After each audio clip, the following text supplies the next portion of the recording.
Hi everyone, welcome back to my channel. So in today's video, as you can tell by the title and the laid backness, I kind of just wanted to sit down and talk about my 1-year post-op anniversary. So if you've been following me for a little while, you know that a while ago I had some pretty invasive and pretty serious surgery. I actually had a large fibroid growing in my uterus. So for those of you guys that don't know what that is, a fibroid is a tumor that randomly started growing in my uterus. A lot of women have these. Oftentimes they don't grow past the size of a pea, which means they're not really troublesome. So women sometimes don't even know they have them, and it's not that big of a deal. Unfortunately, mine, when I found out I had it, it was already the size of an orange. And I waited about a year and a half or so, and it then got to the size of about a melon. I did do a video about it last year, soon after the surgery, kind of talking about kind of what are fibroids and all of that and how my surgery went. So if you missed that, I will link that somewhere up here.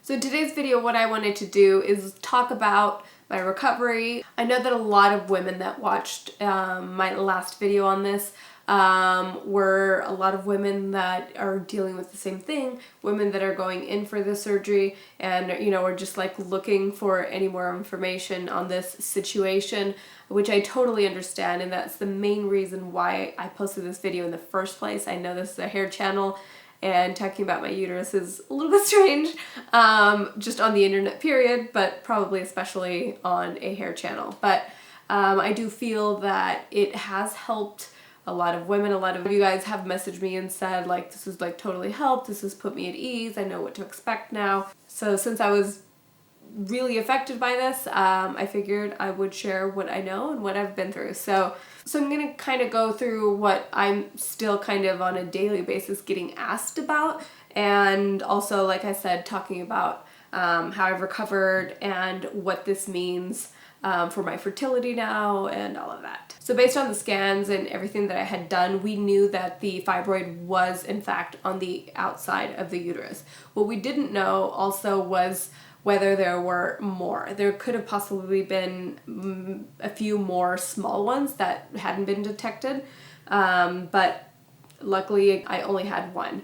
And what my doctor said that was definitely a little bit more unique with my situation was that normally when there is one that large, normally you do have more than one. So, and the more you have, every time you do remove a fibroid, there is a slim chance that another one might grow back. So say if you have, sometimes women can have 5, 7 even at a time, every time you're removing one, there is kind of that possibility of another one growing in its place. So obviously the less you have, the better. I will show pictures here as well of what my stomach looked like, what the fibroid looked like once it was removed. So after surgery was, like I mentioned in my previous video, it was pretty intense. It's probably some of the most pain I have ever been in. The next day when I came home from the hospital, and I do have to say, maybe I think the second day at home it started to get a lot easier. It would, and then by the third, fourth day, it was a lot of pain, but only if I moved. So if I was like sitting up like in bed, I was completely fine. I had my mac and cheese and watching Netflix and I was okay. But the second that I had to sneeze, that I had to get up, or that I had to like lean or kind of like just like scoop myself up to kind of rearrange myself, extremely painful. But that's where I kind of like started to see light at the end of the tunnel, because I started to feel like, okay, at least it's not hurting when I don't move it or when I don't flex that muscle. I would say it did take, I think when I filmed the video, I think it had been about 2 weeks since surgery. I do have to say it probably took a good 5 to 6 weeks. That's how long I took away from the salon from work. And I would have to say that it was probably around the 5-6 week mark that I started to feel like myself. So the first like 2-3 weeks, I remember like the first time we went out like to dinner, and I was like really excited because it was finally like I can kind of like sit and get up easily. So I was like, I can do that at restaurants, I can get in and out of cars, like, okay. And I was so excited, and that was like the most walking I had done in, I don't know, like maybe 3 weeks or something. And I just remember like just walking to the restaurant, I would take these like mini steps, and it took forever. And it was like the walk from the car to the restaurant, like I remember thinking like I've done this before, and like not even thinking about it. You feel like you can do that walk in like 20 seconds, and it took me like 5 or 10 minutes. So it was like a bunch of little things like that like I felt really like held back. I felt like I was like an older person, you know, that like couldn't really move, and of course I knew that that was all normal from surgery, but when it's been a couple of weeks and you're still kind of in that like phase, it does start to feel like, when is it going to get better? But I do have to say, having a very comfortable kind of atmosphere at home, I definitely recommend one of those like tray tables that you can have so you can like sit and eat on.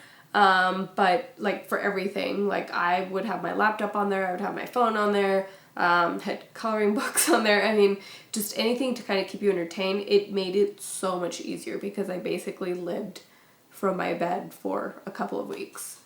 The other thing was my energy. Adam's parents actually visited while I was recuperating, and it was like a few days before they were leaving, and we ended up going to a museum, and I remember feeling like so excited. The weather was beautiful. I think it was probably like the first time I didn't like wear Uggs and actually wore like real shoes, and I was like so excited because I was actually feeling really good.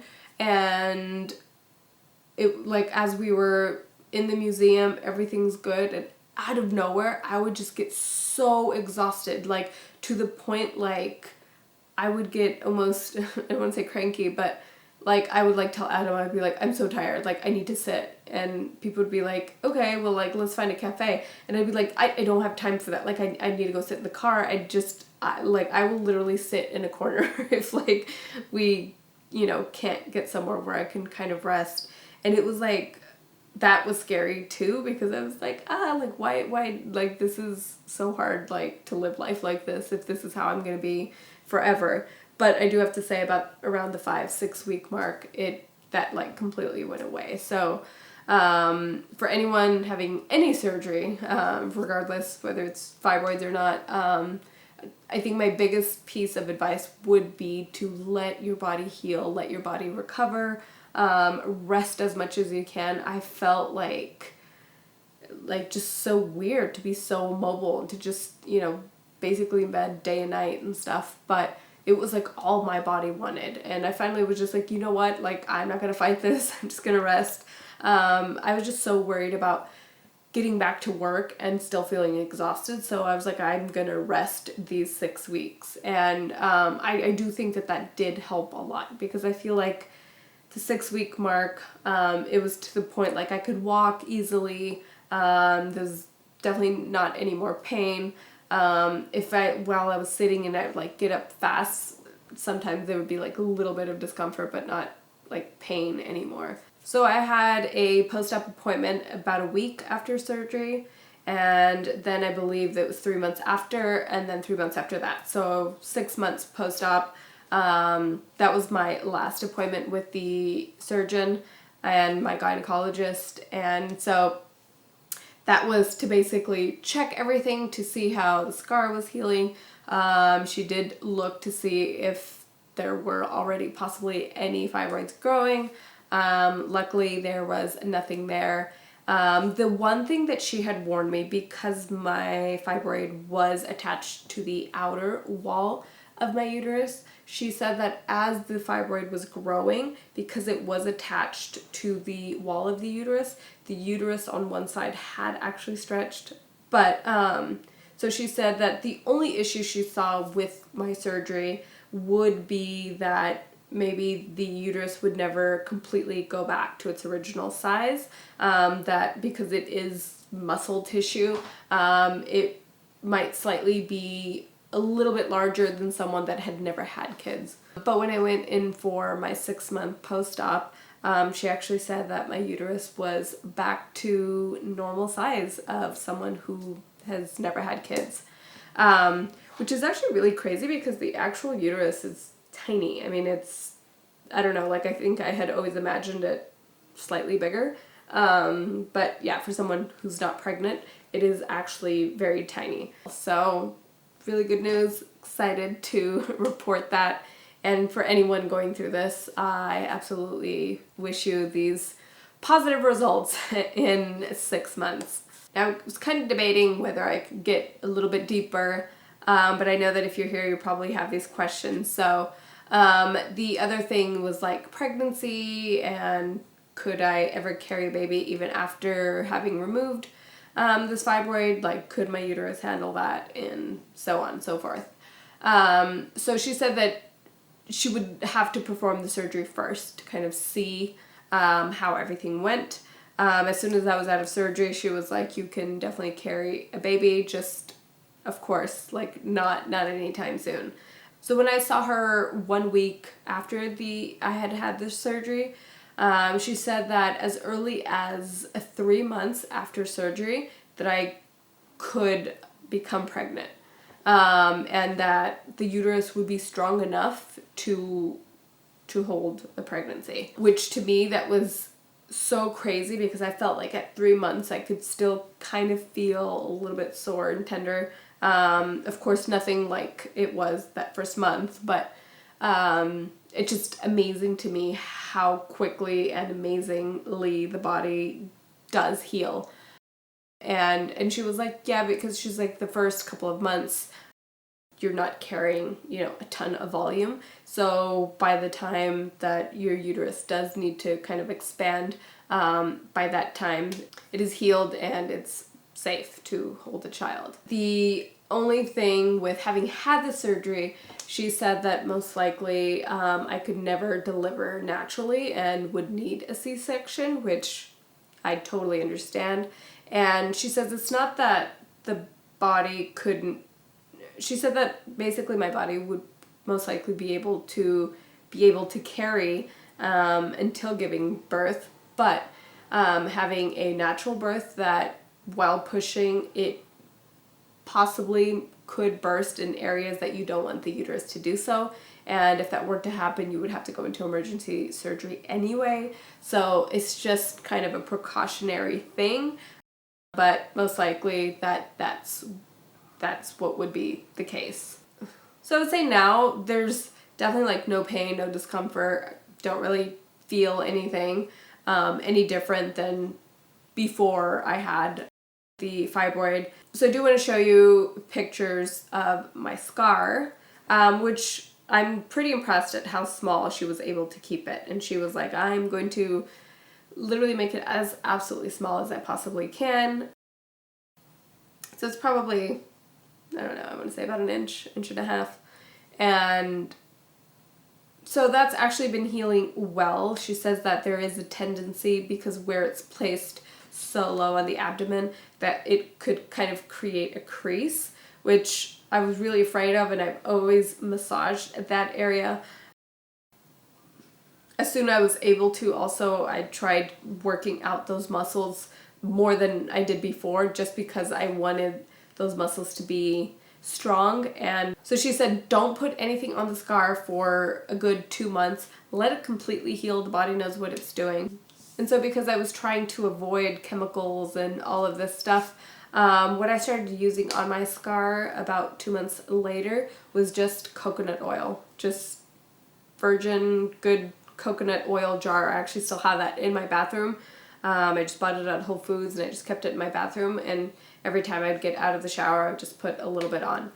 And I actually think the scar is like extremely smooth, and it's gotten so much lighter in color, and eventually she said it would just be like a white line. I know that that's not the most important part, but for anyone watching, I know that that was definitely something that I was always wondering before surgery. So, but yeah, I think that's everything. I think I've hit everything that I've kind of like been asked and what I feel I would want to know if I was going through something like this. So I hope I've answered most of your questions, and I definitely hope that this has been helpful. And for those of you that do have to have the surgery, I do have to say that having the surgery isn't fun, but the relief and how you feel after is so worth it. And all I could think when I did it was like, why didn't I do this sooner? So anyway, sending you positive vibes to anyone in the situation and, you know, having to have the surgery. And if you've never been affected by fibroids and you are here, thank you for watching this anyway. I have a lot of fun hair videos coming up. I still have my baby lights video. It's since I've mentioned it in the last root video, I've had a ton of requests and a ton of questions on it.